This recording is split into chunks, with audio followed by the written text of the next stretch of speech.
Welcome to Earthscope Academy. नमस्ते। कभी सोचा है कि जीपीएस को आखिर कैसे पता चलता है कि कोई ठीक ठीक कहाँ पर है? या फिर ऐसा क्यों होता है कि यहाँ दोपहर है तो दुनिया में कहीं और सुबह हो रही है? इसका जवाब ना कुछ अदृश्य रेखाओं में छिपा है, जो हमारे ग्रह को चारों ओर से घेरे हुए हैं। आज हम इन्हीं रेखाओं का रहस्य खोलेंगे, जो न सिर्फ हमें एक वैश्विक पता देती हैं, बल्कि हमारी घड़ियों की रफ्तार भी तय करती हैं। तो देखिए, हम अपना सफर एक ऐसी दुनिया की कल्पना से शुरू करेंगे जहां कोई पते थे ही नहीं। फिर हम अक्षांश के साथ हॉरिजॉन्टल पहेली और देशांतर के साथ वर्टिकल पहेली को सुलझाएंगे। फिर देखेंगे कि ये दोनों मिलकर एक ग्लोबल ग्रिड कैसे बनाते हैं। और आखिर में ये समझेंगे कि ये पूरा का पूरा नेटवर्क समय को कैसे कंट्रोल करता है। चलिए शुरू करते। तो सबसे पहले चलिए जरा समय में पीछे चलते हैं। सोचिए, पुराने जमाने में एक नाविक हैं जो बीच समंदर में हैं। कोई ट्रैफिक सिग्नल नहीं, कोई गूगल मैप्स नहीं, कुछ भी नहीं, बस एक विशाल नीला गोला जिस पर कोई निशान तक नहीं है। अब सवाल ये था कि कोई किसी एक खास जगह का पता लगाए, तो लगाए कैसे? यही सबसे बड़ी प्रॉब्लम थी। जरा सोचिए, इस विशाल ग्रह पर किसी एक पॉइंट को सटीकता से कैसे बताया जाए। यह सवाल सिर्फ एक पहेली नहीं था, ये वो चुनौती थी जिसने सदियों तक नाविकों और खोजकर्ताओं को परेशान किए रखा। एक ऐसा रहस्य जो एक समाधान की गुहार लगा रहा था। इस पहेली को सुलझाने के लिए इंसान को कुछ ऐसे स्थिर रेफरेंस पॉइंट्स की जरूरत थी जो कभी न बदलें। और मजेदार बात यह है कि इसका सुराग कहीं और नहीं, बल्कि हमारे ग्रह की अपनी गति में छिपा था, उसका लगातार घूमना। सोचिए, एक अदृश्य सींग है जो पृथ्वी के बिल्कुल बीच से ऊपर से नीचे तक आर पार जाती है। यही है इसका अक्ष यानी एक्सिस। और जिन दो पॉइंट्स पर यह सींग अंदर और बाहर निकलती है, वही है हमारे पहले दो फिक्स्ड रेफरेंस पॉइंट्स, उत्तरी ध्रुव और दक्षिणी ध्रुव। तो लीजिए, हमें एक शुरुआती बिंदु मिल गया। ठीक है, तो अब हमारे पास एक ऊपर और एक नीचे तो है, पर हम उनके बीच की दूरी को कैसे मापें? यहीं पर हमारे समाधान का पहला हिस्सा यानी हॉरिजॉन्टल जवाब सामने आता है। ये जो विषुवत वृत्त या इक्वेटर है, इसे पृथ्वी की कमर पर बंधे एक बेल्ट की तरह समझिए। ये हमारी हॉरिजॉन्टल स्टार्टिंग लाइन है, जिसे 0 डिग्री माना गया है। मतलब उत्तर या दक्षिण की ओर हम जो कुछ भी मापते हैं वो यहीं से शुरू होता है। इन रेखाओं को अक्षांश या पैरेलल्स ऑफ लैटिट्यूड कहते हैं। इक्वेटर 0 डिग्री पर है। जैसे जैसे हम इससे ध्रुवों की ओर बढ़ते हैं, डिग्री बढ़ती जाती है और उत्तरी ध्रुव पर 90 डिग्री नॉर्थ और दक्षिणी ध्रुव पर 90 डिग्री साउथ तक पहुंच जाती है। इक्वेटर के अलावा ये 4 और लैटिट्यूड लाइंस हैं जो एक तरह से हमारे ग्रह पर क्लाइमेट की बाउंड्री बनाती हैं। यही रेखाएं ट्रॉपिकल, टेम्परेट और पोलर जोन्स को तय करती हैं। लेकिन अक्षांश सिर्फ एक माप नहीं है, ये हमारी जलवायु को भी तय करता है। कैसे? देखिए, इक्वेटर के पास सूरज की किरणें एक स्पॉटलाइट की तरह एकदम सीधी पड़ती हैं, जिससे बहुत ज़्यादा गर्मी पैदा होती है। और जैसे जैसे हम ध्रुवों की ओर बढ़ते हैं, वही किरणें तिरछी होकर आती हैं, जिससे उनकी एनर्जी फैल जाती है और वो कमज़ोर हो जाती हैं।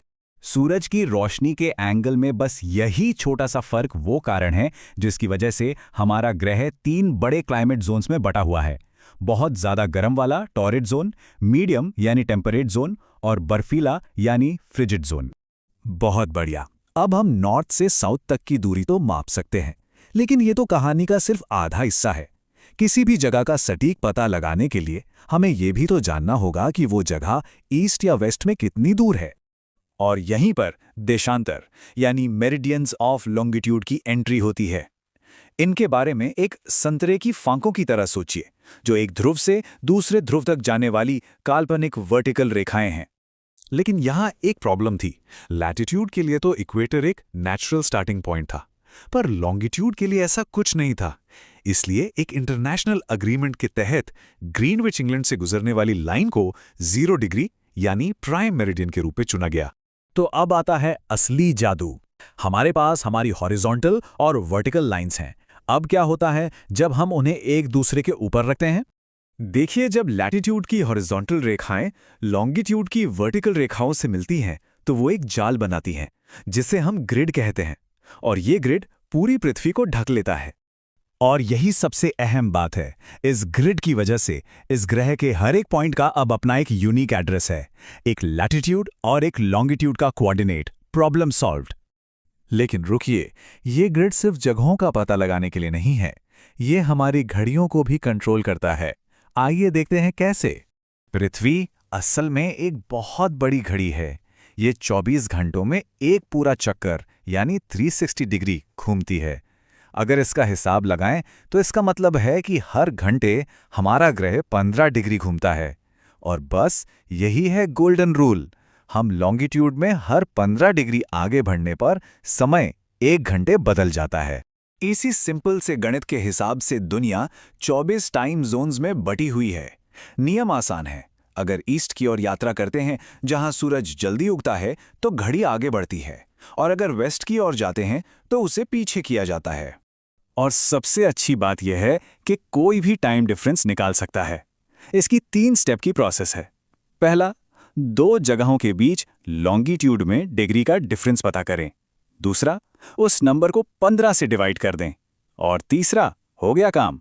जो नतीजा आया वही घंटों में टाइम डिफरेंस है। चलिए भारत का एक असल उदाहरण लेते हैं। इसका standard time 82.5 degree east longitude पर बेस्ड है। तो हमारे नियम के हिसाब से अगर हम 82.5 को 15 से डिवाइड करें तो हमें मिलता है 5.5 घंटे। और इसीलिए भारत ग्रीनविच मीन टाइम से ठीक 5.5 घंटे आगे है। तो जैसा कि हमने देखा, लैटिट्यूड और लॉन्गिट्यूड सिर्फ नक्शों पर बनी लकीरें नहीं हैं। ये एक अदृश्य नेटवर्क हैं जो हमारी मॉडर्न दुनिया को मुमकिन बनाता है। हमारे फ़ोन में जीपीएस से लेकर इंटरनेशनल वीडियो कॉल्स तक सब कुछ इसी पर निर्भर है। इस ग्रिड ने नेविगेशन की एक ग्लोबल प्रॉब्लम को सॉल्व किया। ये सोचने पर मजबूर करता है कि आज की दुनिया में मानवता को अपनी सबसे बड़ी चुनौतियों से निपटने के लिए अगली कौन सी अदृश्य ग्रिड बनाने की जरूरत है।